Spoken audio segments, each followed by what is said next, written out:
नमस्कार साथियों, गौरव ज्ञान धारा में आप सभी का स्वागत है।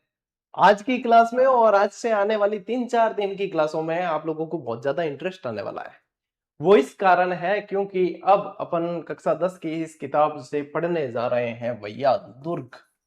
ठीक है, और दुर्ग जब पढ़ना तो ध्यान ध्यान है कि सद सत्य के आवे इतिहास, और इतिहास जब आता है तो विद्यार्थियों का जो है इंटरेस्ट बढ़ जाता है, और दुर्ग जब आते हैं पढ़ने में तो सवालों के आने की संख्या बढ़ जाती है।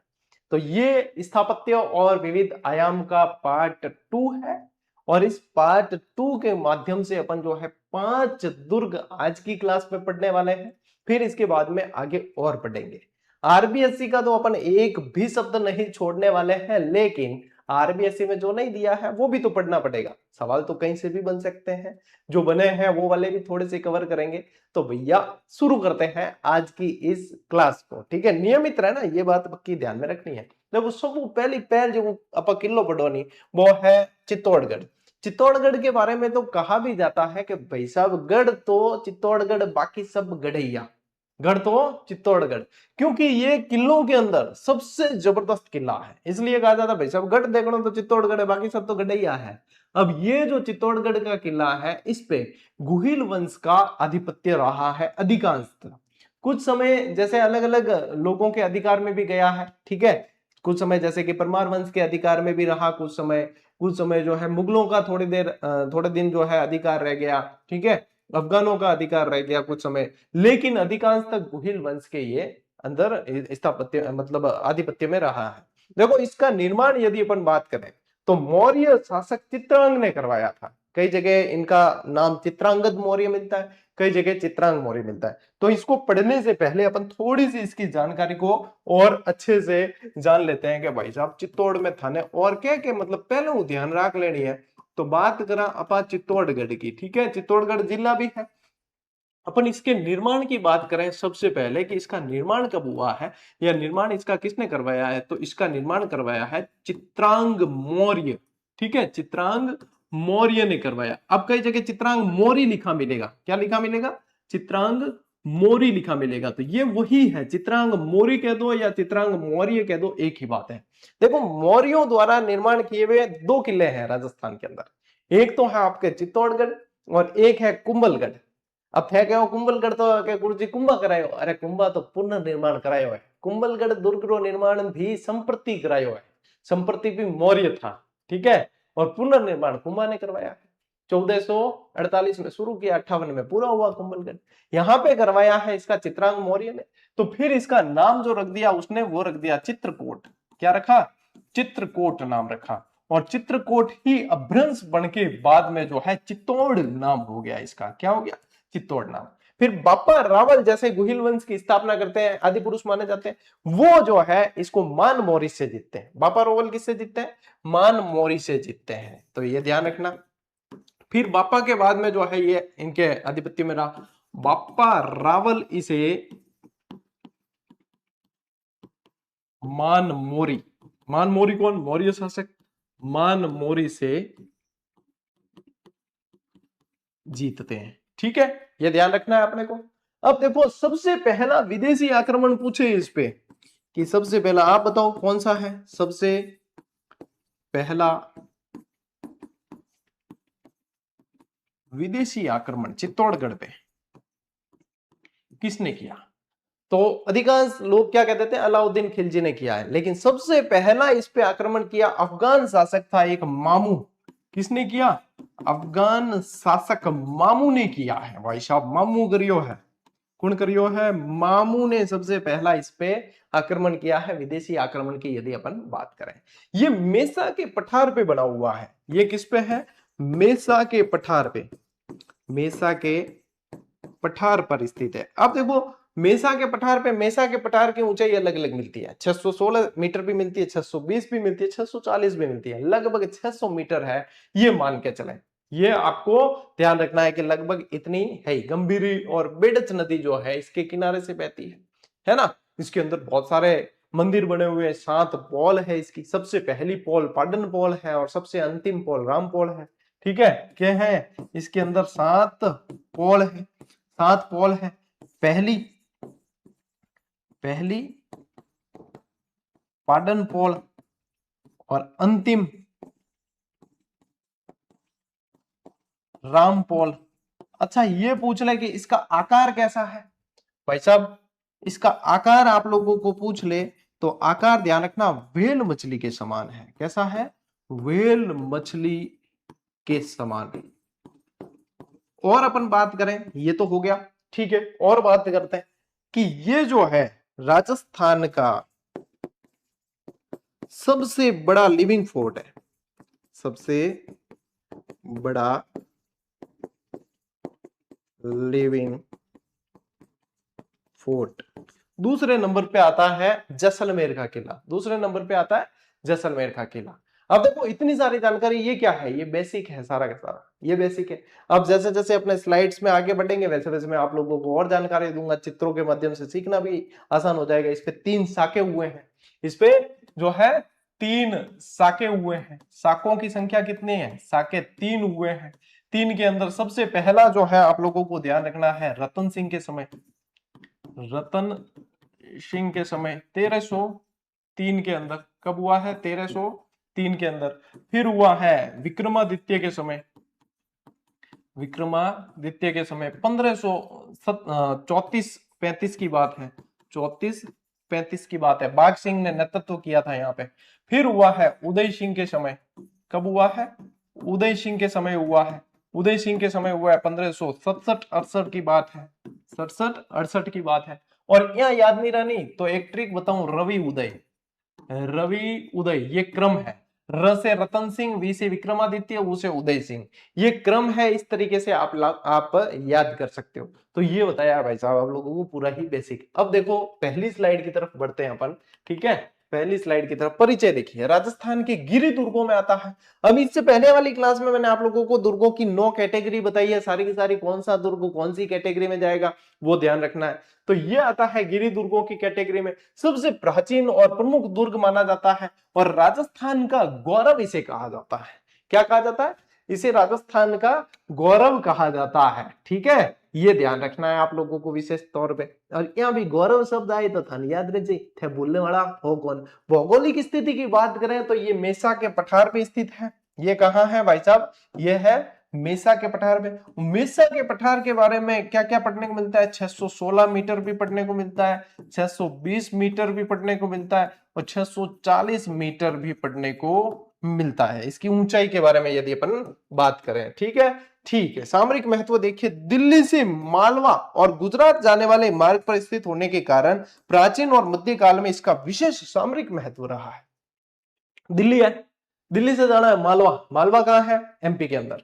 दिल्ली से जाना है गुजरात, ठीक है। बीच में चित्तौड़गढ़ किला पड़ता है, यानी कि भाई चित्तौड़गढ़ वाला अगर तगड़ा है नहीं तो दिल्ली, यानी दिल्ली में क्या है? मुगलों का स्थापत्य रहा, कभी दिल्ली सल्तनत में जो है अलग अलग वंशों ने शासन किया, वहां से इनको यहाँ पे जाना है, बीच में चित्तौड़गढ़ आता है। तो इसका सामरिक महत्व बहुत ज्यादा है और इसके बारे में एक उक्ति है, गढ़ तो चित्तौड़गढ़ और बाकी सब गड़ैया, ठीक है। ले स्क्रीनशॉट आगे बढ़ा और देख लो चित्तौड़गढ़ रो फोटो है, बीच में विजय स्तंभ दिखी, थानकीर्ति स्तंभ दिखी, अंदर जो है कुंड है, अंदर लिविंग फोर्ट है। 50,000 लोग इसके अंदर निवास कर सकते हैं। कितने? 50,000 लोग इसके अंदर रहते हैं और इसके अंदर घर बने हुए हैं सारे अलग अलग। आप इसके अंदर घूमोगे, मैं अभी जाके आया था कुछ समय पहले, अंदर घूमोगे आपको पता ही नहीं लगेगा अपन किले में घूम रहे हैं या किसी शहर में घूम रहे हैं, गांव में घूम रहे हैं।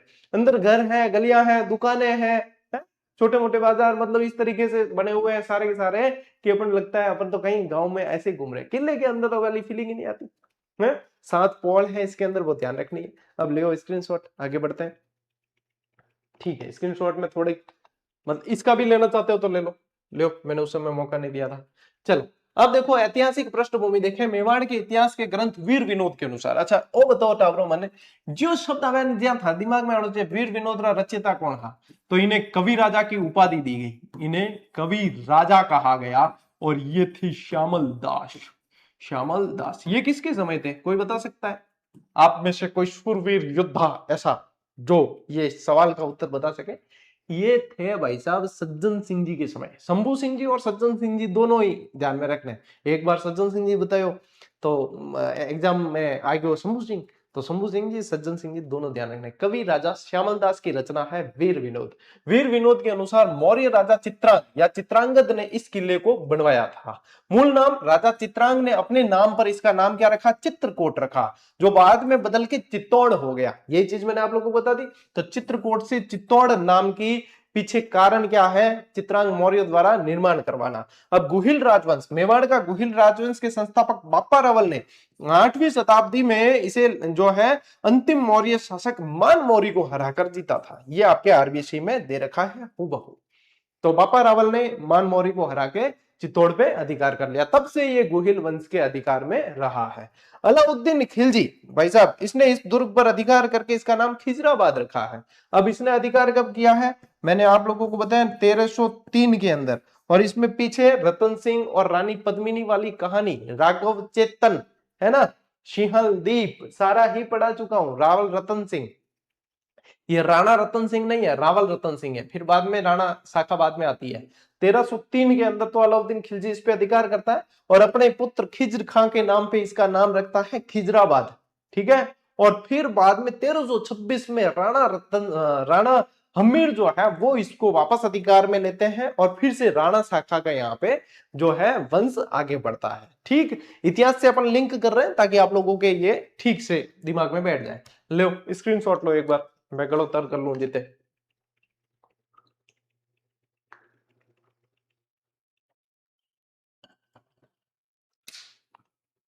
देखिए अब आते हैं अपन यहाँ पे जौहर और केसरिया। देखो टाबरो, जो नया टाबर है बे थोड़ा ध्यान दो। केसरिया और जौहर दोनों चीजें जब हो जाती है तो वो कहलाता है साका। अब साका कोई साधारण घरों के अंदर नहीं होता है, ये राजा महाराजाओं द्वारा किए जाते हैं जो किलों को बचाने के लिए होता है। क्या होता है कि जब दुश्मन सेना आक्रमण करती है और जो जिस जगह पे आक्रमण करती है वहां के राजा के पास में जीतने की कोई उम्मीद नहीं बचती है, तब क्या करते हैं कि राजा और जितने भी सामंत होते हैं या योद्धा होते हैं वो ये तय कर लेते हैं कि अब भाई साहब जितने मार सकते हैं उतने मारेंगे और उसके बाद में वीर गति को प्राप्त हो जाएंगे। तो केसरिया बाना धारण करके और फिर वो जो है रणभूमि में कूद पड़ते हैं।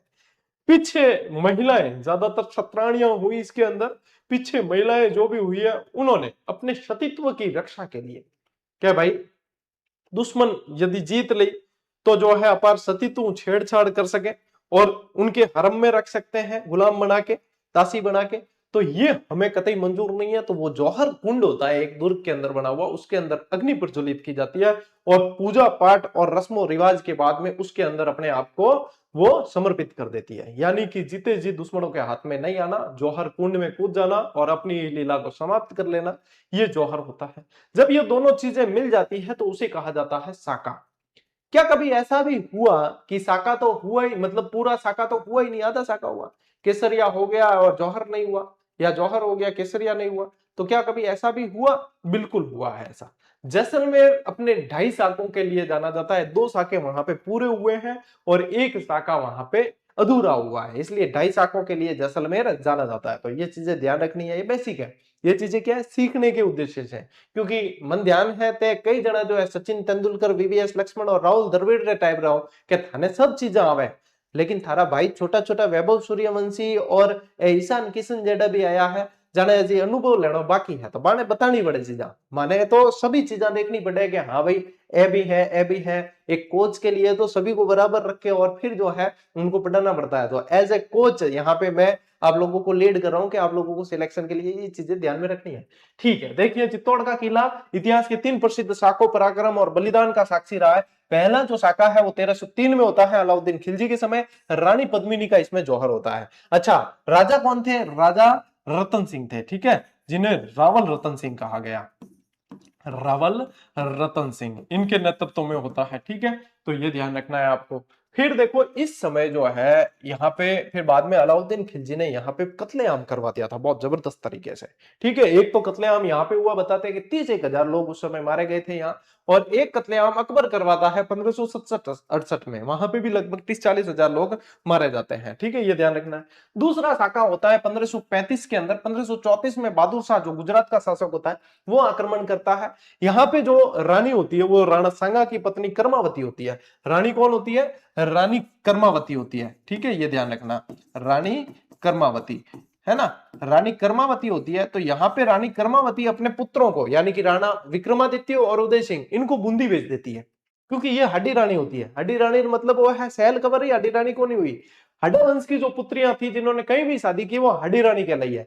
तो ये मतलब हाडोती की थी, तो इनको ननियाल भेज देती है बचाने के लिए। और यहाँ पे बाघ सिंह जो है वो नेतृत्व करते हैं केसरिया का, ठीक है। केसरिया का नेतृत्व कौन करते हैं? बाघ सिंह, जो उस समय वीरगति को प्राप्त होते हैं। और जौहर का नेतृत्व करती है रानी कर्मावती, ठीक है। और इस तरह कर्मावती ने पहले हुमायूं से सहायता के लिए भी जो है अप्रोच किया था, उनको बोला था, लेकिन हुमायूं इतना दूरदर्शी नहीं था कि वो मदद कर सके, वो वैसे ही शेरशाह सूरी से उलझा हुआ था। तो फिर वहां पे ये दूसरा साका होता है, ठीक। तीसरा साका होता है 1567-68 की बात है, ठीक है। मुगल सम्राट अकबर आ गया उस समय, और राणा विक्रमादित्य यहाँ थे, राणा उदय सिंह थे यहाँ शासक। कौन थे? राणा उदय सिंह। राणा उदय सिंह शासक बन चुके थे। तो सामंतों ने जो है वंश को जिंदा रखने के लिए, राणा की सुरक्षा के लिए इन्हें जंगलों में भेज दिया। पीछे जयमल और जो है अपने जयमल सिसोदिया और पत्ता, ठीक है, इन्होंने जो है जयमल राठौड़ और पत्ता सिसोदिया, इन्होंने केसरिया का नेतृत्व किया, ठीक है। इस समय एक घटना यह भी आती है कि अकबर द्वारा एक किले की मरम्मत के समय, जयमल राठौड़ जब किले की मरम्मत कर रहे थे, तो अकबर द्वारा जो है संग्राम नामक बंदूक से गोली चलाई और वो लगी जयमल के पैर में। तो जयमल उस समय घायल हो गए थे, जिन्हें बाद में कल्लाजी राठौड़ ने अपने कंधों पे बिठा के युद्ध किया है। तो कल्लाजी को फिर 4 हाथ और 2 सिर वाले देवता के रूप में जाना जाता है। तो ये भी है। तो जयमल राठौड़ और पत्ता सिसोदिया ने यहाँ पे जो है नेतृत्व किया है केसरिया का। तो ये ध्यान रखना है, फूल गवर जो इनकी पत्नी थी पत्ता राठौड़ की, इन्होंने यहाँ पे जौहर का नेतृत्व किया है, ठीक है। तो ये आप लोगों को ध्यान रखना है भाई साहब। 3 शाखे हैं चित्तौड़गढ़ के, 3 शाखे चित्तौड़गढ़। पूरी डिटेल बता दी मैंने आप लोगों को, जो चीजें आरबीएससी में नहीं दे रखी है ना वो भी बताइए साहब, ठीक है। तो ये ध्यान रखना है, ये चीजें पूछी जाती है, ठीक। चलो स्क्रीनशॉट लो, देख लो। युद्ध के दृश्य भी बता दिया आपको, ये जौहर कुंड का दृश्य है, ठीक है। पूजा पाठ के बाद में जौहर कुंड में ये देख लो, यहाँ पे जो है मुगल सेना ने आक्रमण किया है, यहाँ सीढ़ियां लगा लगा के वगैरह कैसे चढ़ रहे हैं यहाँ से। और ये फिर ये केसरिया किया, केसरिया बाना धारण करके जितनों को मार सकते उतनों को मारेंगे, फिर वीरगति को प्राप्त हो जाएंगे। पूरा ही वर्णन शानदार तरीके से, बजाओ ताली। चलो आगे बढ़ते हैं।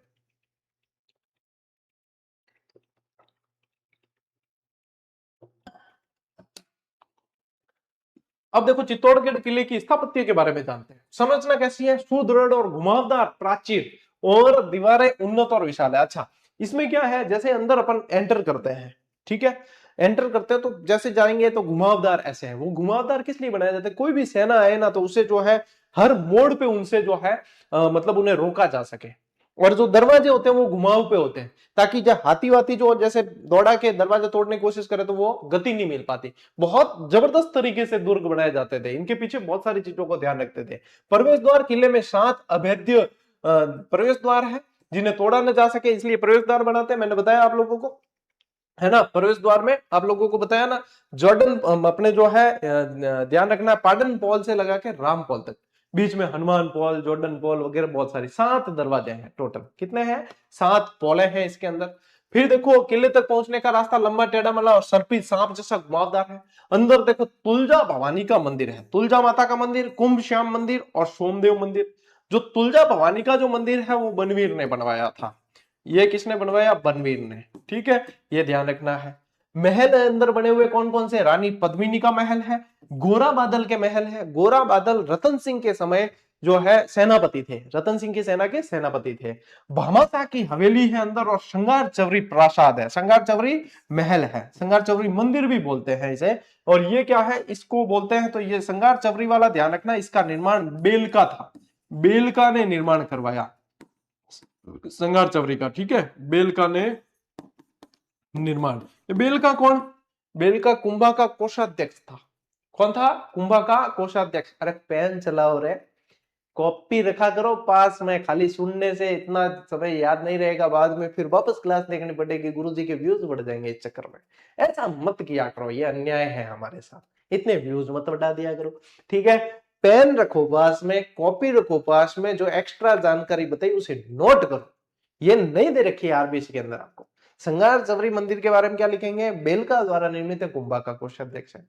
और क्या बताया है आप लोगों को, ये बनवीर वाला तुलजा भवानी माता का मंदिर क्या ध्यान लिखोगे, बनवीर द्वारा निर्मित है, ठीक है, ये ध्यान रखना। और क्या देख लीजिए, रानी पद्मिनी की महल, भामाशाह केवली ये है। अच्छा, स्मारक कुंभा द्वारा निर्मित विजय स्तंभ है इसके अंदर, और जैन कीर्ति स्तंभ है, ठीक है, विजय स्तंभ और जैन कीर्ति स्तंभ है। 122 फीट ऊंचा जो विजय स्तंभ है, इसके 9 मंजिला है ये, ठीक है।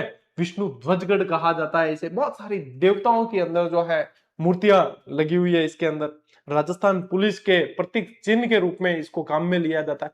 विजय स्तंभ के बारे में और भी डिटेल मैंने बहुत सारी आप लोगों को बता रखी है, वन लाइनर पुस्तक में दी है आप लोगों को, आरबीसी वस्तुनिष्ठ पुस्तक में दी है इसकी जानकारी, जितनी भी अपनी किताबें आई है। या अच्छा, क्या किताबों के पैसे लगते हैं गुरुजी, आपने पढ़ा है वो बता दो।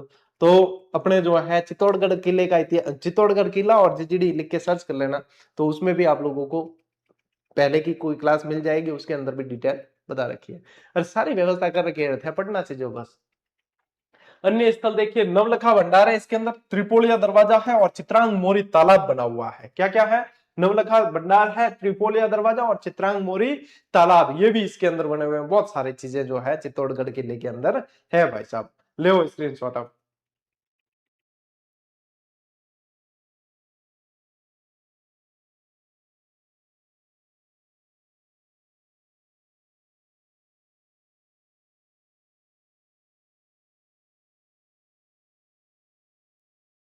चले आगे बढ़े। ओके, अब आते हैं भाई चित्तौड़गढ़ डंगू पटलियों ने। अब आते हैं अपन कुंभलगढ़ किले पे। अब कुंभलगढ़ यहाँ पे देखो, कुंभलगढ़ में देखो ये दीवार कितनी बड़ी दिखती है कुंभलगढ़ की, है कुंभलगढ़ की दीवार कितनी बड़ी थी, बहुत बड़ी है, 36 किलोमीटर बड़ी दीवार है। कितनी, 36 किलोमीटर। अरे हाइट भाई साहब इतनी है कि ऐसे अपन ऊपर देखते नहीं, इसको ऊपर कटारगढ़ तक यदि देखें तो अपने पगड़ी पहनी हुई नीचे गिर जाती है। अबुल फजल ने ये किताब में लिख दिया कि मैंने एक बार ऊपर से नीचे से ऊपर देखा, पगड़ी गिर गई। इतनी ऊंचाई पे बना हुआ है कि कुंभलगढ़ को देखना है तो ऐसे देखना पड़ता है, ऐसे देखते हैं पगड़ी गिर जाती है। तो ये अबुल फजल का जो कोटेशन है, ये भी इसके बारे में आपको ध्यान रखना है। अच्छा, कुंभलगढ़ दुर्ग का निर्माण किसने करवाया, संपत्ति ने करवाया है। पुनर्निर्माण फिर अपने कुंभा ने करवाया है। मंडन की देखरेख में निर्माण हुआ है। तो 3 निर्माण से संबंधित नाम याद रखने, बताओ कौन कौन से। एक तो संपत्ति, संपत्ति कौन था, मौर्य शासक था, ठीक है। दूसरा ध्यान रखना है आप लोगों को, राणा कुंभा, 1448 में शुरू किया, 58 में पूरा हो गया निर्माण। तीसरा ध्यान रखना है मंडन, जो शिल्पी था और उसकी देखरेख में ये दुर्ग बना है। ये गिरि दुर्ग है, ठीक है, ये गिरि दुर्ग है। और भाई साहब कुंभलगढ़ से संबंधित 2 बढ़िया प्रश्न जो पूछे गए वो मैं बताता हूं अभी, ठीक है। देखो पहले निर्माता, ये महाराणा कुंभा द्वारा दुर्ग स्थापत्य प्राचीन रूप से बनवाया गया। अब देखो इनमें भी नहीं दियोड़ो, आरबीसी में नहीं दियो, संपत्ति करायो, ये देना चाहिए, है ना, देना चाहिए कि भी संपत्ति करायो, निर्माण बाद में कुंभा पुनर्निर्माण करायो। थे लिख दियो, क्या लिखो, नाम संप्रति, क्या लिखोगे, संपत्ति द्वारा निर्माण है। प्रकार कैसा है, गिरि दुर्ग है ये एक तरह का, और ये मेवाड़ और मारवाड़ की सीमा पर सादड़ी गांव के समीप स्थित है। यानी कुंभलगढ़ पड़ता है भाई राजसमंद में। कहां पड़ता है, कुंभलगढ़ राजसमंद में। मैंने देखा हुआ है ये भी किला, मैंने चित्तौड़गढ़ भी देखा है, कुंभलगढ़ भी देखा है, मेहरानगढ़ देखा है, जयगढ़ देखा है, ठीक है। काफी कुछ जो है जीके में जो चीजें पढ़ाई है वो देखी भी है। अब इसके अंदर आप लोगों को ध्यान रखना, आरेट फॉल है इसके अंदर, क्या है, आरेट फॉल। और इसके बारे में कहा जाता है कि इसमें एक ही प्रवेश द्वार है, एक ही प्रवेश द्वार। ये प्रश्न बना एक बार, बहुत कम जगह देखने को मिला। कुंभलगढ़ ऐसा कौन सा किला है जिसके अंदर सिर्फ एक प्रवेश द्वार है, आरेट फॉल है, इनमें एक ही प्रवेश द्वार है कुंभलगढ़। मुख्य प्रवेश द्वार एक ही है, ठीक है। गुप्त दरवाजे और हो सकते हैं, गुप्त सुरंगें और हो सकती है, लेकिन मुख्य प्रवेश द्वार एक ही है भाई साहब, ठीक है, ध्यान रखना। आरेट फॉल है इंगिमाई। और क्या क्या है इसके अंदर, नीलकंठ महादेव मंदिर है, ठीक है, एक जलाशय भी अंदर, विश्व की सबसे बड़ी प्राचीर है। और एक काम की चीज बताता हूं आप लोगों को, ठीक है, जो इसके अंदर इसकी वास्तुकला से संबंधित है। देखो क्या होता है, महलों में कौन निवास करते हैं, राजा में निवास करते हैं। तो राजप्रासाद, क्या लिखोगे, राजप्रासाद। राजप्रासाद का मतलब क्या होता है, महल। महल जैसे कि कटारगढ़, कटारगढ़ इसी के अंदर है, कटारगढ़ इसी के अंदर है। तो जैसे कटारगढ़ है, महल है, वो सर्वाधिक ऊंचाई पर है इसके अंदर, ठीक है, सर्वाधिक ऊंचाई पर। ये जो है सर्वाधिक ऊंचाई पे बने हुए हैं। अब इसके अंदर कुछ समतल भूमि भी है, ठीक है, समतल भूमि भी है। अब समतल भूमि को क्या काम में ले लेंगे, समतल भूमि होगी तो उसको जो है कृषि और इसके लिए काम में ले लेंगे, ठीक है, कृषि और जनता के निवास के लिए, निवास स्थान, ठीक है, जनता के निवास वगैरह इसके लिए काम में ले लेंगे। अब जो है नीची निम्न भूमि है, निम्न भूमि है, और निम्न भूमि को क्या काम में लेंगे, निम्न भूमि यानी कि जहां पे कहीं भी बरसात हो रही है, ऊपर से पानी नीचे की तरफ आता है, तो पानी जब नीचे आएगा तो वहां जलाशय वगैरह बना के पानी को इकट्ठा करने के काम में लेंगे। तो निम्न भूमि को जो है जल संग्रहण के लिए, किस लिए काम में लिया गया, जल संग्रहण के लिए। इस तरीके से इसको वास्तु इस तरीके से बनाया गया। ये शिल्पी मंडन की पूरी जो है कारीगरी थी। और प्रश्न भाई साहब एग्जामिनर बना दिया, ऐसा कौन सा दुर्ग है जिसके ऊंचाई पर महल और राजप्रसाद बने हुए हैं, समतल भूमि पे कृषि के योग्य काम में लिया गया और निचली भूमि को जलाशय बने हुए हैं। ये कुंभलगढ़ है, ऑप्शन में कुंभलगढ़। और ये ऐसी लैंग्वेज से सवाल है। अब छोरा भाई साहब ध्यान पटे कौन ढंगू, अरे नया प्रश्न कहां से आया, कहां से, अरे आयो कटू पट्टी बिमू आयो है, थे ध्यान तो दो रहे है, थे ध्यान ही कौन दा तो क्या हुई। तो ये चीजें ध्यान रखनी है भाई, ठीक है। चलो आगे बढ़ते हैं, ये एक बढ़िया प्रश्न दे दिया। अब देखो इसके दुर्ग के मुख्य वास्तुकार कौन थे, शिल्पी मंडन थे, याद रह जाएगा ना, शिल्पी मंडन थे। अब इसका परकोटा यानी कि सुरक्षा दीवार 36 किलोमीटर लंबी है, जो अंतरराष्ट्रीय रिकॉर्ड में दर्ज है। अच्छा, ग्रेट वॉल ऑफ इंडिया के नाम से जाना जाता है इसे। कहते हैं कि ग्रेट वॉल ऑफ चाइना के बाद में सबसे लंबी दीवार कुंभलगढ़ की ही है, तो ग्रेट वॉल ऑफ इंडिया के नाम से इसे जाना जाता है, ठीक है। ये देखो विशाल प्राचीर है इसकी। अजय दुर्ग है, अटूट माना जाता है इसे अजय दुर्ग। अजय दुर्ग इसलिए है क्योंकि देखो हमले तो बहुत हुए इस पे, लेकिन जो है कोई जीत नहीं पाया। सिर्फ एक बार इसे जो है अकबर के सेनापति शाहबाज खान ने 1578 में जीता था, सिर्फ एक बार, ठीक है। पेन चेंज करें, लिखा देखो इसे सिर्फ एक बार 1578 में शाहबाज खान ने जीता था। इसने भी 3 आक्रमण कंटिन्यू किए थे, है ना। इसने भी 3, 1577, 78 और 79, 3 आक्रमण कंटिन्यू किए, जिसमें से जो है एक बार जीता। अब कई जब टावर के गुरुजी ये लिखा वो दिख नहीं रहा, पाछो बोल दो, सिर्फ एक बार शाहबाज खान ने 1578 में जीता था, सिर्फ एक लाइन लिखी है। इतो तो वीडियो पॉज कर हाथों हाथ लिख सको, 3 सेकंड का टाइम लगता है इसे लिखने में, बस इससे ज्यादा समय नहीं लगता। परकोटा 36 किलोमीटर है। दीवार की चौड़ाई कितनी, इसकी सुरक्षा दीवार इतनी चौड़ी है कि इस पर एक साथ 8 घुड़सवार चल सकते हैं बिना टकराए आपस में, है ना। इतनी चौड़ी है दीवार की चौड़ाई, कितनी है, इतनी चौड़ी है कि एक साथ 8 घुड़सवार चल सकते हैं। तो कितनी बढ़िया तरीके से समझ आती चीजें हैं। मैं तो मतलब अजी, अरे भाई साहब मैं तो अजी है नहीं अपने आप ने कोसू के मेड पढ़ाने वाला क्यों नहीं था कि मन भाई ये चीजें समझ नहीं आई, माने ये चीजें जो है टाइम लाग दो। अब देखो ये बिल्कुल समझ आ जाती है। अच्छा, इसमें बुर्ज क्या होते हैं, कंगूरे क्या होते हैं, वो समझ आती है। ये बुर्ज दे रखा है, ये पूरा का पूरा ऐसा, ये किले के अंदर ऐसी आकृति दिखती है, बुर्ज होती है। इसके ऊपर ये जो बने हुए हैं ये कंगूरे हैं। बताइए इससे बढ़िया तरीका क्या हो सकता है समझने का, सिर्फ एक पढ़ते हो इसके अंदर इतने बुर्ज है, इतने कंगूरे हैं। देख लिए बुर्ज ये है, सबसे ज्यादा बुर्ज तारागढ़ अजमेर के अंदर देखने को मिलेंगे, इमली फूटी वगैरह कई नाम है उनके, है ना। कर्नल टॉड ने इसकी तुलना जो है ये प्राचीर, इसकी जो इसकी प्राचीरें हैं, बुर्ज है, कंगूर है, इनके आधार पे एस्टर्सकन दुर्ग से की है, यूनान के एस्टर्सकन दुर्ग से कर्नल जेम्स टॉड ने इसकी तुलना की है, ठीक है। ये भी पूछा जाता है, ये भी पूछा जाता है। स्क्रीनशॉट लो इसका, फिर आगे बढ़ते हैं अपन। चलो स्क्रीनशॉट लीजिए, ठीक है, बढ़े आगे। ओके, देखिए अब देखो ऐतिहासिक महत्व, तो उदय सिंह का राज्याभिषेक इसी किले के अंदर हुआ है, महाराणा उदय सिंह का राज्याभिषेक हुआ। अच्छा, महाराणा प्रताप का जन्म वो भी इसी किले के अंदर हुआ है, 9 मई 1540। कटारगढ़ है, उसके अंदर एक बादल महल बना हुआ है, उसके अंदर महाराणा प्रताप का जन्म हुआ, कुंभलगढ़ के अंदर ही हुआ है, ठीक है। कहां हुआ है, कुंभलगढ़। तो देखो महाराणा प्रताप का जन्म, अब ये जन्म कब हुआ है, तारीख याद रहनी चाहिए भाई, 9 मई 1540 को इनका जन्म हुआ है इसी किले के अंदर। अच्छा, कहां हुआ, तो फिर ध्यान रखना बादल महल, कहां हुआ, बादल महल के अंदर, ठीक है, ये भी ध्यान रखना है आपको, ठीक है। अब देखिए प्रमुख जल स्रोत और मंदिर, इसके अंदर जाली बाव है, जाली रानी थी एक कुंभा की, उसके लिए बनाया। बावड़ो मतलब है बावड़ी, तो जाली बाव जो है इसके अंदर बना हुआ है, जाली बाव बावड़ी है। कुंभ स्वामी मंदिर है इसके अंदर, और मामादेव तालाब है, मामादेव तालाब है अंदर। तीनों जलाशय ध्यान रखना, निम्न भूमि पे क्या बताया, जलाशय बने हुए हैं। फिर देखो प्रमुख भवन जाली रानी का मालिया, मालियों किनके, कि तेरे खातिर बना दूं मैं महल और मालिया, तो महल और माड़िया ऐसा ही है, महल थोड़े बड़े होते हैं, माड़िया थोड़े छोटे हुए। तो झाली रानी का माड़िया भी इसके अंदर बना हुआ है। छतरी, उड़ना राजकुमार, पृथ्वीराज सिसोदिया की छतरी है भाई साहब इसके अंदर। अब ये जो है ना छतरी, अब ये किसने बनाई बताओ देखें। तो इसका वास्तुकार था दपन पाना।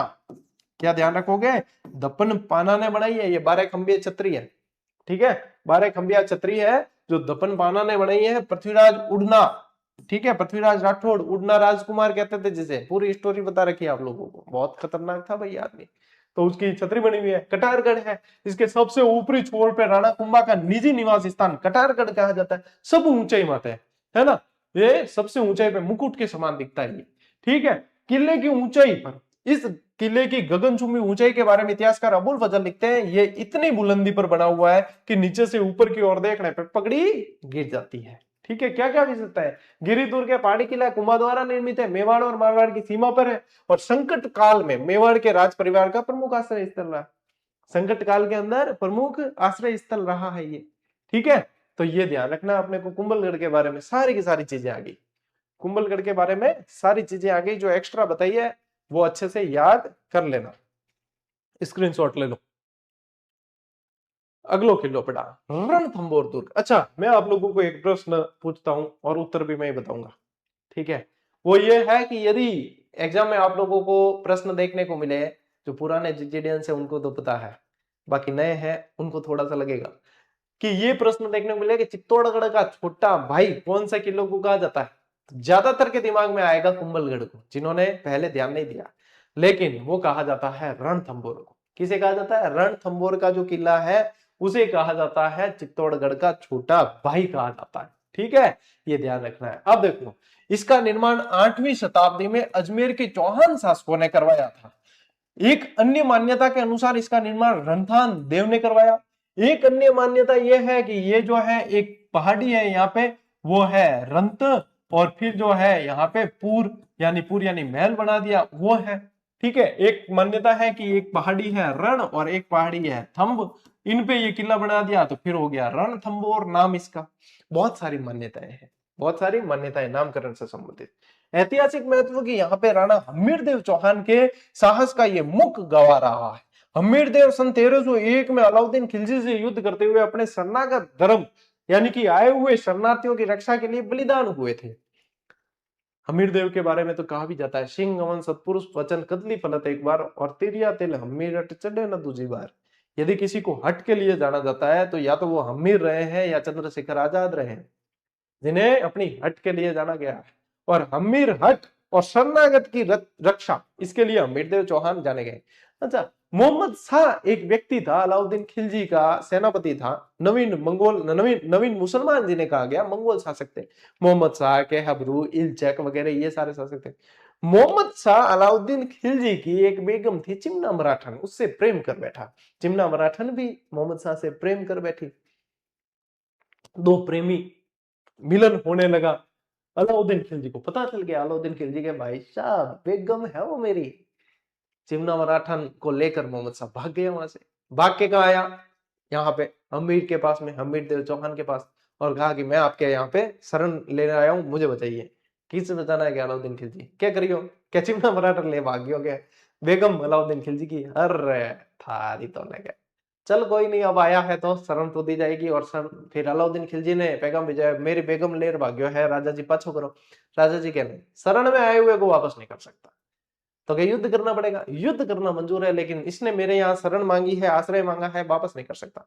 युद्ध हुआ, सारी चीजें हुई, यहाँ अलाउद्दीन खिलजी विजित भी होता है, ठीक है। और यहाँ पे जो है रणमल रतिपाल नाम के दो गद्दार भी हुए हैं जिन्होंने गद्दारी की। बाद में रणमल रतिपाल और मोहम्मद शाह तीनों को पेश किया अलाउद्दीन खिलजी के सामने, और कहा, रणमल रतिपाल से पूछा कि तुम जो है भाई अपने राजा के नहीं हुए, तुमने गद्दारी की एक शासन के लिए, तो कल को तो तुम मेरे से भी गद्दारी करोगे, मरवाओ इनको, मारो। मार दिया अलाउद्दीन खिलजी ने। उसको पूछा क्या भाई, किसको, मोहम्मद शाह को, कि यदि अलाउद्दीन खिलजी कहता है यदि मैं तुझे छोड़ दूं तो तू क्या करेगा। वो मोहम्मद शाह कहे, सबसे पहले तो मैं तुझे मारूंगा। अलाउद्दीन खिलजी को बोलता है सबसे पहले मैं तुझे मारूंगा, उसके बाद में हमीर देव के पुत्र को यहाँ का शासक बनाऊंगा। अलाउद्दीन खिलजी, भाई साहब ऐसी वफादारी मेरे साथ वास्तव में कोई करने वाला मिला नहीं, ऐसी वफादारी होनी चाहिए। कि ऐसा क्यों, कि ऐसा इसलिए कि उन्होंने मेरे प्राण बचाने के लिए अपने पूरे जो है देख लो युद्ध कर लिया, जौहर कर लिया, साका कर लिया, लेकिन फिर भी मेरे लिए लड़े, ऐसा राजा नहीं मिल सकता। तो अलाउद्दीन खिलजी का बात तो सही है, लेकिन अब तुझे मनना पड़ेगा, क्योंकि दूध मेरा तो हो ही नहीं सकता। फिर उसको भी मरवा दिया था, ठीक है, हाथियों से कुचलवा दिया था। तो ये स्टोरी रही थी। स्थापत्य की विशेषता देखिए, इस दुर्ग में गिरि दुर्ग, ये पहाड़ी किला है, और वन दुर्ग भी है, जंगलों से घिरा हुआ भी है, तो ये दोनों विशेषताएं देखने को मिलती है, ठीक है। इसके अंदर जो है 9 लखा दरवाजा, ये थोड़ी सी मिस प्रिंट है, 9 लखा दरवाजा है इसके अंदर। क्या है इसके अंदर? 9 लखा दरवाजा है, पद्म तालाब है, जोगी महल है, त्रिनेत्र गणेश मंदिर है, ठीक है, और जोरा भोरा महल है।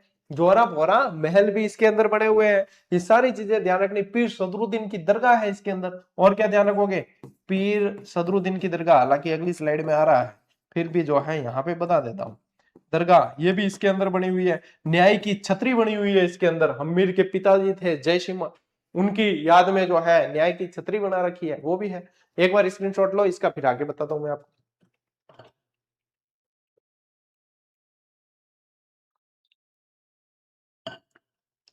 देखो भाई साहब आगे, अबुल फजल बहुत प्रभावित हुआ इसको। अब अबुल फजल ने देखा सुदृढ़ इसकी प्राकृतिक नैसर्गिक सुरक्षा व्यवस्था देखी, क्या लगता ही नहीं कि यहाँ किला मतलब इस तरीके से बना हुआ है, चारों तरफ जंगल है, इतना जबरदस्त तरीके से बना है कि बाकी सारे दुर्ग तो ऐसे लगते हैं कि नंगे खड़े हैं, और ये लगता है कि जैसे बख्तर कपड़े पहन के खड़ा है इस तरीके से, क्योंकि पास जंगल में बना हुआ है ना, वन दुर्ग है, फिर वापस गिरि दुर्ग भी है, पहाड़ी, पता ही नहीं चलता कि ये दुर्ग है या नहीं है यहाँ पे। तो ऐसा लगता है कि ये बख्तरबंद दुर्ग है, तो इसलिए इसने कहा, यहाँ पे कहा है कि ये दुर्ग बख्तरबंद है। पूरा कोटेशन था कि बाकी सारे दुर्ग नग्न लगते हैं, लेकिन ये बख्तरबंद लगता है। इस दुर्ग परिसर में क्या क्या देखने लायक है? तो एक हमीर महल बना हुआ है इसके अंदर, रानी महल है इसके अंदर, हमीर की कचहरी है, ठीक है, यहाँ पे बैठ के न्याय करता था। एक सुपारी महल है इसके अंदर, ठीक है, एक 32 खंभों की छतरी है भाई साहब, जिसे न्याय की छतरी कहा जाता है। इसे क्या कहा जाता है? न्याय की छतरी। यहाँ पे भी बैठ के जो है वो न्याय किया जाता, यहाँ पे सुनवाई होती थी और न्याय किया जाता था। ये अपने पिता की याद में बनाई, ठीक है। एक जोगी महल बना हुआ है, पीर सदरुद्दीन की दरगाह है यहाँ पे, और गणेश मंदिर है। कौन सा? स्पेशली ध्यान रखना, त्रिनेत्र गणेश मंदिर। त्रिनेत्र कट्टा गया रे भाई, गणेश मंदिर, ये सारी चीजें। और एक लिख लो, जोरा भोरा, जोरा भोरा महल, ये सारी चीजें बनी हुई है रणथंभौर दुर्ग के अंदर। ले स्क्रीनशॉट। चलो फटाफट आगे बढ़ते हैं। अब देखो भाई, सिवाना रो दुर्ग, सिवाना किला, अणखड़ो किलो कहता है, कहीं कहता हूं अणखड़ो किलो, ठीक है, अणखड़ो किलो। देखो ये कहां है? ये बालोतरा के अंदर है। अब अकॉर्डिंग टू आरबीएससी ये बाड़मेर दे रखा है, वर्तमान स्थिति में यहां पे क्लियर कर देता हूं आप लोगों के, ये है अब बालोतरा के अंदर। सिवाना कहां पड़ता है? अब बालोतरा के अंदर पड़ता है, ठीक है। अब ये यहां पे भी क्या कर लेंगे अपन, यहां पे भी कर लेंगे बालोतरा, ठीक है, बालोतरा के अंदर पड़ता है, ठीक। तो ये जो है इसके अन्य नाम के अंदर क्या ध्यान रखना है, इसी कहा जाता है अणखड़ो सिवाणो, अणखड़ो किलो भी कहते हैं। एक और जो इसमें नहीं दे रखा, इसे कहा जाता है कुमथाना दुर्ग। क्या कहते हैं इसे? कुमथाना दुर्ग कहा जाता है, क्योंकि कुमट बहुत ज्यादा है इसके आसपास, कुमट का पौधा बहुत ज्यादा है, इसे कहा जाता है कुमथाना दुर्ग के नाम से भी जानते हैं, ठीक है। चलिए, इसका निर्माण 954 ईस्वी में वीर नारायण ने करवाया था, वीर नारायण परमार ने करवाया इसका निर्माण। मोस्ट इंपॉर्टेंट चीज है भाई साहब, ठीक है, वीर नारायण परमार ने। ये गिरि दुर्ग है, ये किसकी श्रेणी में आता है? गिरि दुर्ग की श्रेणी में। ये खड़ी चट्टान पे बना हुआ है, सीधी खड़ी चट्टान पे, इसको डायरेक्ट जितना मुश्किल था। तो इसके ऊपर जब अलाउद्दीन खिलजी ने आक्रमण किया, तो सामने मिट्टी का एक ढेर बना हुआ है पासविक, वहां से जो सेम समान हाइट का ढेर बना हुआ है, वहां से हमला कर करके फिर जो है यहाँ पे हमले किए हैं। अब देखो, खिलजी का आक्रमण हुआ है यहाँ पे। अलाउद्दीन खिलजी के काल में यह दुर्ग जालोर के राजा कान्हड़ देव के भतीजे शीतल देव के आधिपत्य में था। ध्यान रखना, बहुत मोस्ट इंपोर्टेंट चीज है, शीतल देव के आधिपत्य में था। यहाँ पे कमालुद्दीन गुर्क को भेजा था, ठीक है, ये ध्यान रखना। अलाउद्दीन खिलजी ने 1310 ईस्वी के लगभग आक्रमण किया, जिसमें शीतल देव वीर गति को प्राप्त होते हैं। अब ये यहाँ पे आपके आरबीसी में 1310 दे रखा है, एक्चुअली आक्रमण ये हो गया था 1308 के अंदर, ठीक है। तो इसीलिए कहा है कि यहाँ पे भाई साहब आरबीएससी को पढ़ने के लिए भी टीचर की जरूरत होती है, क्यों 1310 में तो जालोर पे आक्रमण कर लिया, 1310 में तो जालोर पे आक्रमण कर लिया। तो यहाँ पे क्या ध्यान रखोगे, सिवाना किले पे 1308 में आक्रमण हुआ था। कब हुआ था? 1308 के अंदर। शीतल देव वीर गति को प्राप्त होते हैं और दुर्ग पे खिलजी का अधिकार हो जाता है, ठीक है। यहाँ पे एक बावले पवार नाम का व्यक्ति था जिसने गद्दारी की थी। यहाँ के जो जल कुंड वगैरह था उसके अंदर मांस मिला दिया था, गौ मांस मिला दिया था। तो सबने, जो जितने भी अंदर योद्धा थे, उन्होंने वो पानी पीने से इनकार कर दिया, दरवाजे दूर के खोले गए और भीषण युद्ध हुआ था। ये ध्यान रखना है आपको, ठीक है। ले स्क्रीनशॉट। देखो, इसे कहा जाता है मारवाड़ की शरण स्थली। यह दुर्ग संकट काल में मारवाड़ यानी जोधपुर के राजाओं की शरण स्थली रहा है। राव मालदेव से संबंधित देखिए, गिरी सुमेल के युद्ध के बाद जब शेरशाह की सेना ने इनका पीछा किया, तब इन्होंने सिवाना दुर्ग में आश्रय लिया था। इसने मालदेव ने कहा आश्रय लिया? सिवाना दुर्ग। चंद्रसेन की तो शक्ति का केंद्र रहा है, चंद्रसेन तो बहुत ज्यादा समय रुके यहाँ। और चंद्रसेन देखो, इन्होंने सिवाना दुर्ग को अपना केंद्र बनाया था, मुगलों के विरुद्ध संघर्ष यहीं से जारी रखा था इन्होंने, यहीं से संघर्ष जारी रखा था सिवाना के बारे में। तो ध्यान रखना है, ये सारी चीजें जो है आपको ध्यान रखना है। शरण स्थली रहा है मारवाड़ के शासकों की, ठीक है, मारवाड़ के शासकों की शरण स्थली रहा है। तो ये आपको ध्यान रखना। पाछो अटच गए नहीं। और बाड़मेर की जगह इन क्या कर दो थे? बालोतरा। इसको क्या कर दोगे? बालोतरा कर दोगे, ठीक है। लो स्क्रीनशॉट लो। अब जैसा कि मैंने आप लोगों से वादा किया है कि अपनी क्लास रहती है 30 से 40 मिनट की। अब आगे है और तारागढ़ बूंदी का किला है और भी चीजें अपन पढ़ेंगे, लेकिन अभी जो है आज की इस क्लास को यहीं पे करेंगे, क्योंकि ये टाइम पीरियड सही रहता है इतना, और बहुत बढ़िया तरीके से समझ में आई। यही चीजें आरबीएससी की ये किताब जो आप लोगों को स्क्रीन पे दिख रही है, ये होनी चाहिए आपके पास। तकरीबन 20,000 विद्यार्थी इसे अभी वर्तमान में पढ़ रहे हैं, और इतनी जबरदस्त इसके अंदर मेहनत की गई है कि कुछ भी इसमें से छूटा नहीं है। इसका विमोचन का वीडियो देख लेना, एक एक चीज बता रखी है, क्या है क्या नहीं है, कैसे मिलेगी, क्या सारे सवालों के जवाब पूरी तरीके से रंगीन है। आरबीएससी के अलावा, आरबीएससी यदि 100% है तो समझ लो इसके अंदर 150%, 150% मैटर दिया गया। प्रश्न कैसे बनेंगे समझ में नहीं आता, इससे पता चल जाएगा। प्रश्न यदि आरबीएससी से बाहर जा रहा है, कहां से कवर होगा? इससे कवर होगा, क्योंकि व्याख्या में जान डाली गई है भाई साहब। हर चीज के नवीनतम अपडेट के साथ में ये किताब है, नए 41 जिलों के अनुसार है। ये आपकी टेबल पे होनी चाहिए। जितने एग्जाम हो रहे, हो गए हैं और हो रहे हैं और होने वाले हैं, सभी के अंदर इसका परचम तो लहराता हुआ दिखेगा ही दिखेगा। ये आपकी पाठ्य सामग्री के अंदर शामिल होनी बहुत जरूरी, अनिवार्य है। ये एक आप लोगों का वो अस्त्र है जो पेपर के अंदर आने वाले कठिन और यूनिक प्रश्नों को वहीं पे ढेर कर देगा, ठीक है। तो ये आप लोगों के पाठ्य सामग्री में शामिल होनी चाहिए। आज की इस क्लास में साथियों इतना ही। अब मिलते हैं अपन अगली क्लास में, अगले सेशन में। तब तक के लिए राम राम, जय हिंद।